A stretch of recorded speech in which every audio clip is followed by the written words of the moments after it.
confab. Where's Ellie? Well, she's out back with her critters. Ellie Mae? Yeah, Pa? Come on in here. Going to have a family confab.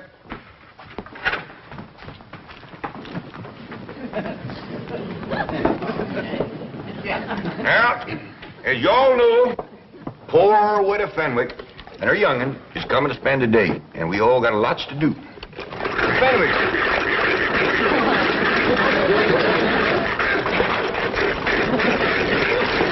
Hold it.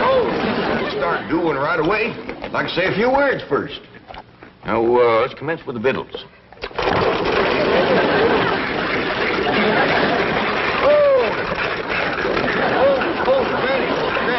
I mean the victuals for the Fenwicks. What you got planned? Possum stew, grits and jowls, some corn pone, and some pickled crawdads. Sound a little rich for folks that ain't ate for a while. Well, maybe you're right, Jed. To get the wrinkles out of their belly, I'll start them off with some nice hot owl soup. That'll be fine. Now, Ellie, you and Jethro delivered them that box of clothes, right? That's right, Pal. I never knowed there were so many needy folks in Beverly Hills. Me neither. But by doggies, you gotta admire that widow Fenwick. She's poor but proud. Jethro and Ellie tells me that right across the front of this little house of hern, she's got writ big as life, Fenwick House.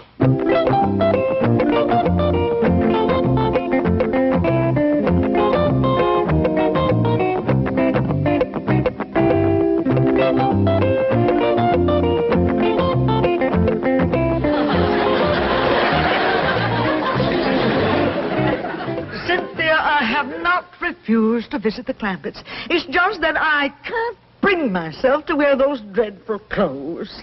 They are not dreadful. They are the very latest fashion introduced at the Willows Finishing School by Miss Ellie Mae Clampett herself. Don't you understand, Mummy? The latest thing is to look basic and understated. It has something to do with Zen. But they just don't look right. Mummy, when a girl as rich as Ellie Mae Clampett wears something, it's got to be right. Now, come on, let's not be the last millionaires in Beverly Hills to get the new look. The Clampett Look. Where's everybody going in such a hurry? We're going to have Jethro load furniture take off to the Fenwicks. Well, now, hold up loading that truck again. How do we know that the family's going to need all this stuff? Well, like I told you, Uncle Jet, they need just about everything. Well, how do we know their place is going to hold it all? Let's go over there and take a look. Yeah. I'd like to see the widow's place. Well, now, Granny, I think the women folks better stay here in case they get here while we're gone. How about you men folks staying? Well, you women folks don't know how to drive the truck. Maybe I can. I ain't never tried. Crank her up, Jethro.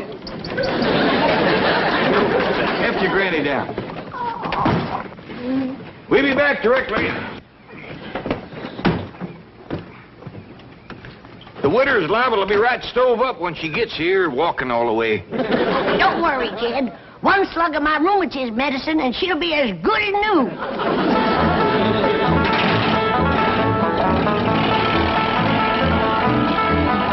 Granny, can your rheumatism medicine sure enough cure rheumatism? I didn't say it can cure rheumatism, Ellie, but it can sure make having it a pure pleasure.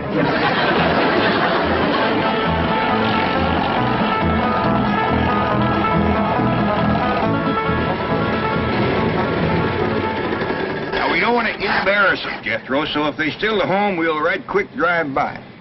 Don't look like nobody's home, Uncle Jet. Well, come on, let's take a look around.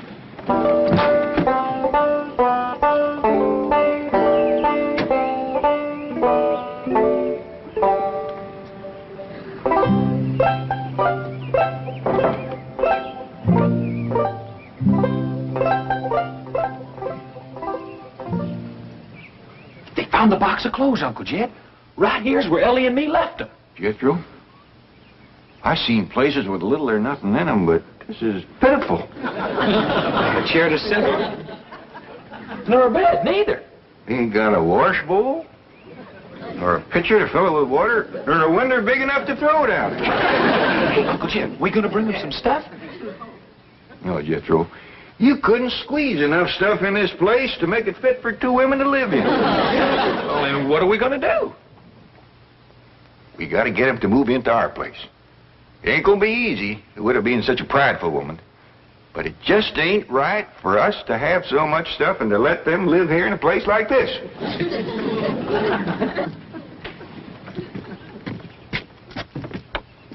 Now, there's something I just can't understand.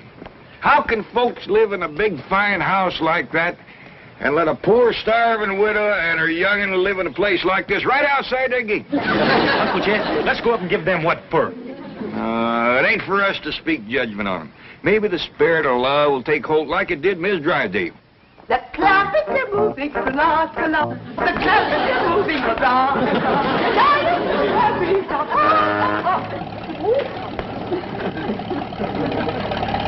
Howdy, Miss Drysdale.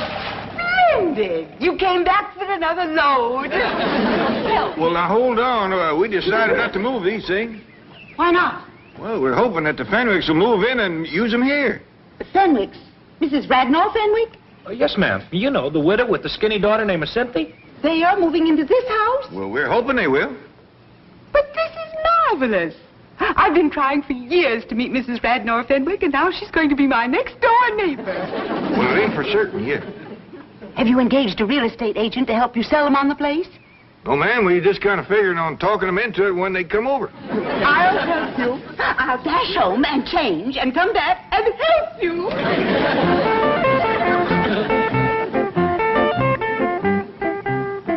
You see what I mean, Jethro? The spirit of love has put wings on her feet. That's what I'll say, Uncle Jed. Just look at her go over that head.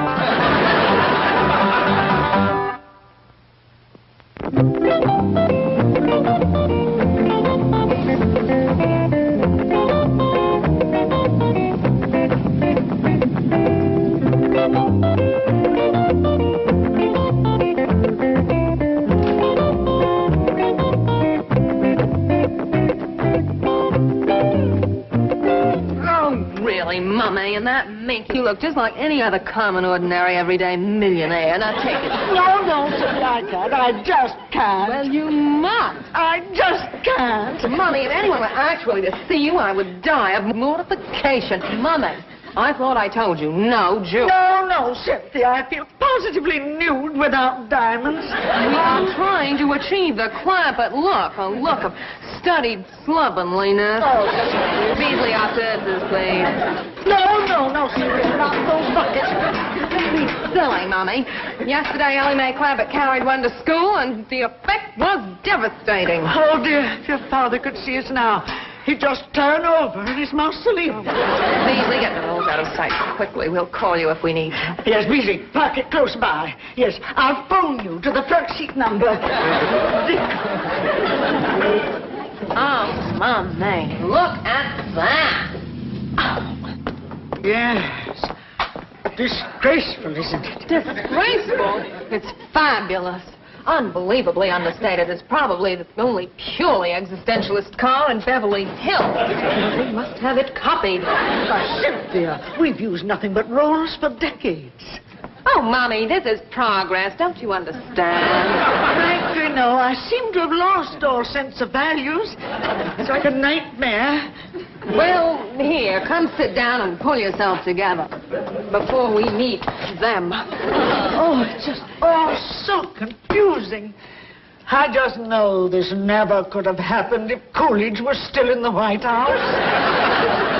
Paul, don't you want me to set the table in the fancy eating room? I reckon not, Ellie. We gotta be special careful not to put on airs around the poor widow. Let's eat in the kitchen family style like we always have. Well, that's a good idea. If we want the Fenwicks to move in here with us, we gotta make them feel like this family. Jed, is the Fenwicks moving in with us lock, stock, and barrel? Granny, the Fenwicks ain't got a lock, stock, and barrel to move in with. Right, Ellie? That's right, Paul. Not even a rain barrel. He ain't got a pump. He ain't got a place to wash at all. Well, the best thing to do when they get here is to stick them in the tub and scrub them down. I don't think they'd take to that right off. Hey, Ellie Mae. Come on, Ellie, let's go swimming. What's the matter with you? We've got company coming. Oh, Granny, I'm hot and tired. You get into some decent clothes. Now, hold on, Granny. I think maybe Jethro solved their problem. You see there, Granny? I solved your problem. What problem, Uncle Jed? getting the Fenwick scrub without shaving them none. You mean I should do it? Oh, you just go for a swim in the cement pond and take along a cakey Granny's lye soap and a nice stiff brush. Ellie Mae, when the widow and her young'un get over here, you invite them down to the cement pond for a swim. Okay, Pa? When they get down to the pond, Jethro, you commence the soaping and the scrubbing and the splashing, and they'll get the idea. Dingies, that's a first-rate notion. Oh, thank you, Granny. There goes that spooky music, coming out of the walls again. Boy, it's pretty. Yeah, I hope it keeps playing till the widow gets here. It might cheer her up. Well, someone best open the door. As soon as that music starts to play, someone's going to come a knocking at the door. I noticed that. Take a look outside, Ellie. And you get your nakedness out of sight.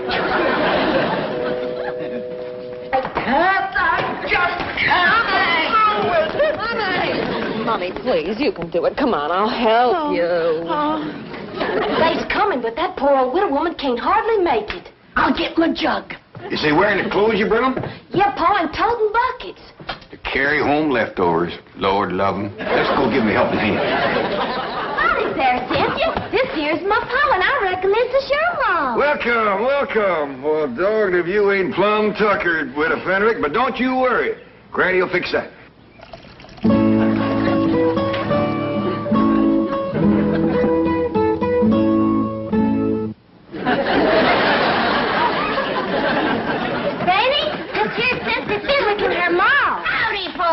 Take their buckets out to the kitchen, Ellie. Yes, sir, Pa.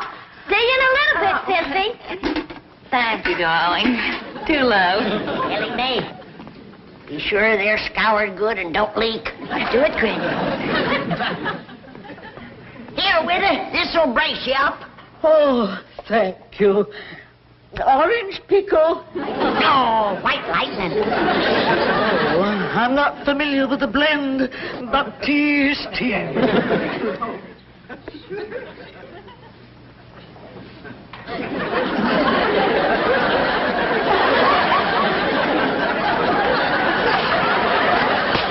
her to breathing deep. Here, Mommy, have a cigarette, darling. Oh, I wouldn't light a flame so close to your maw just yet. You just might set her off. Come on, widow. Let's go to the kitchen. I'll give you a nice hot bowl of owl soup. Owl soup? Oh, Cynthia, please send for the rolls. No, Mommy. She's right, widow. You don't need no rolls. Granny's baked some corn pone. Eat my corn. Come on, widow. Oh, Cynthia, please help me. Mr. Clampett, if I might be alone with Mommy for just a few moments, I think I shall be able to compose her. Okay, Cynthia. Just follow your nose to the kitchen. Yeah, the grits and jowls will lead you right to the door. Good girl, widow. Cynthia, did she say grits and jowls? Yes, Mommy, doubtless the maid and the butler. Now, come, do get a grip on yourself. Oh, yeah.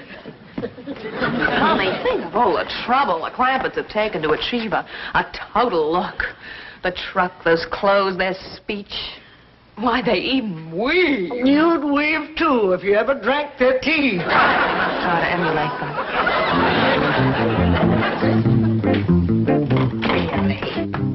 They'll never sell this house to the Fenwicks. We can practice on the cleaning woman. Howdy there. Are you Grits? I beg your pardon. Oh, we all is looking for grits and jowls. Well, you'll find them in the kitchen. And please stay there, out of sight. Now, see here. We uns is friends of the Clampetts. Obviously. And the sooner you're all out of Beverly Hills, the better. Meantime, stay out of sight in the kitchen. That is the surliest cleaning woman I've ever seen. See, Mommy, even the Clampetts have a servant problem. Yes, for the first time, I'm beginning to feel a common bond with them. We're both members of an oppressed minority group. Millionaires.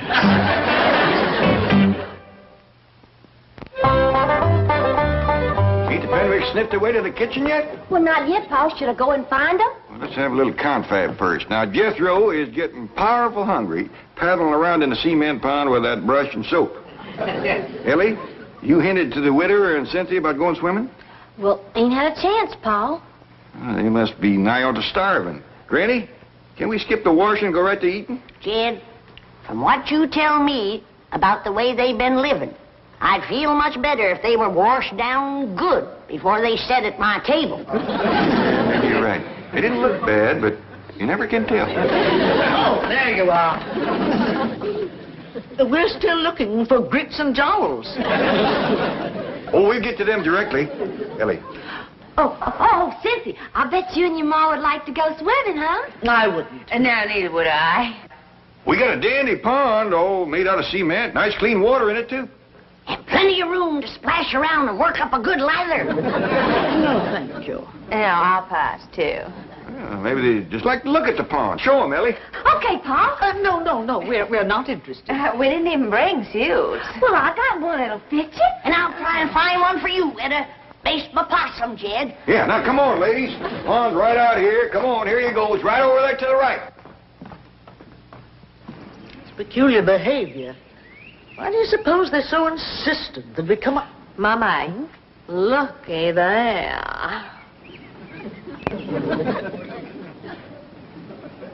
Magnificent. What a specimen of manhood. Who do you suppose he is? Let's find out. Clampett! Oh, Mr. Clampett. Who is that Adonis by the side of the pool? Adonis? That magnificent creature with the rippling biceps. Let's take a look, ma'am. That's why they wanted us to see the pool. They're going to attempt a little matchmaking. Oh, I hope so.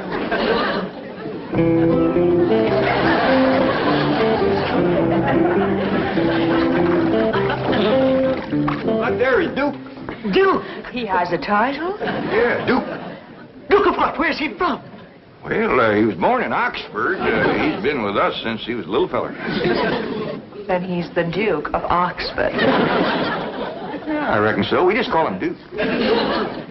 He hasn't got a wife, has he? Well, he's had his share of lady friends, but nobody right at the moment. Cynthia, I sure do hope you change your mind about going swimming. Oh, I have. Oh, Cynthia, you seem right fond of Duke. If you want him to like you, just tickle him behind the ear. He just loves that, Cynthia. And when he lays over on his back, scratch his belly. So don't stand there. Get scratching. Show her where to change, Ellie. Okay, Pa.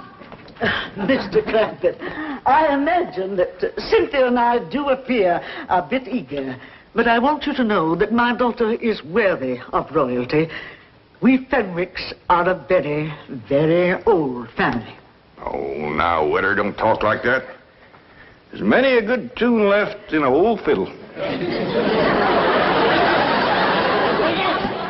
Here's a brand new swimming suit. Never been wore before. It was given to Jed here for a wedding present. Remember, Jed? Too big. Wouldn't be enough left sticking out to wash. Wash? Well, we'll make do. You better leave the room, Jed. Come on out to the laundry tub, Witter, and peel your shirt off.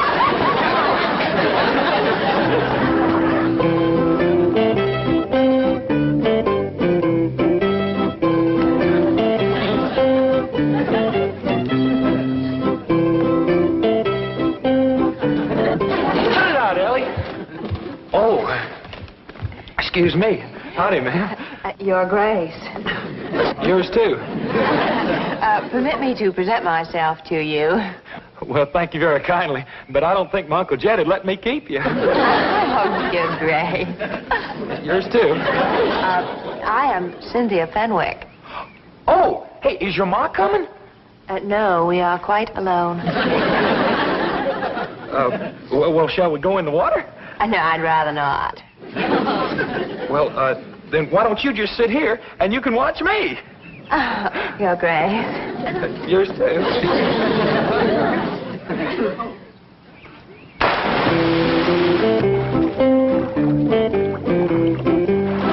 Now watch here. Are you watching, Cynthia? Oh, yes, I am. All right, now, here we go.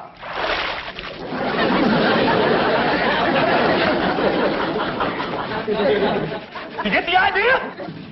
Well, it looks as if you are taking a bath. That's all right. Come on in. Your Grace. Yours too.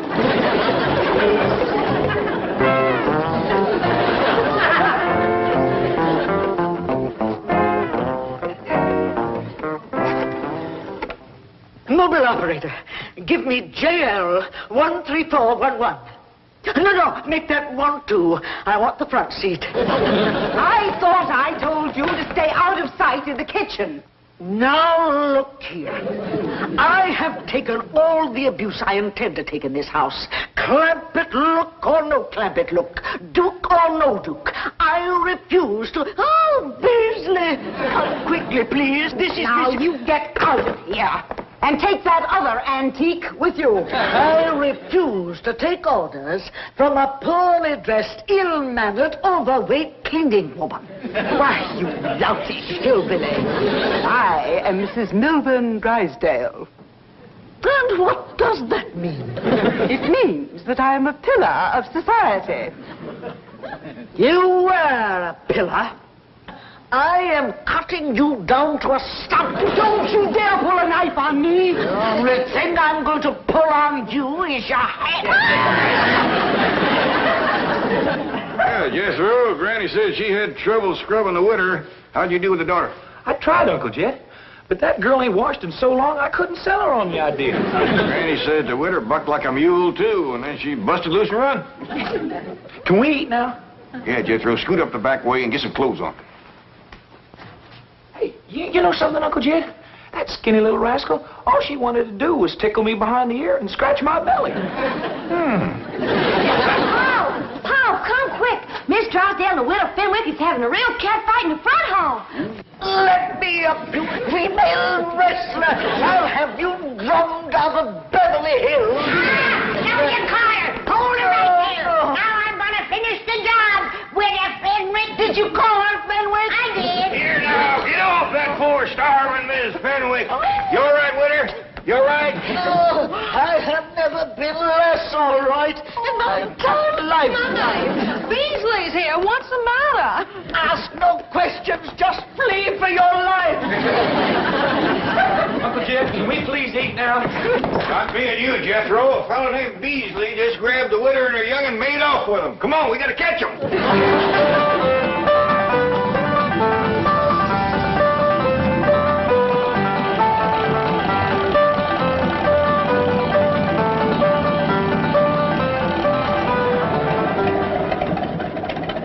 Right in there, Uncle Jed. Now the gates are closed. Well, I'll be doggone. That Beasley feller's the one that lives in that big mansion. And he's taken the widow and Cynthia into his house. Bound and scraping to him, too. Uncle Jed, you was right about not speaking judgment on that rich fella. Yeah, looks like the spirit of love sure took a hold of him, all right. Come on, Jethro, let's go home and have some possum.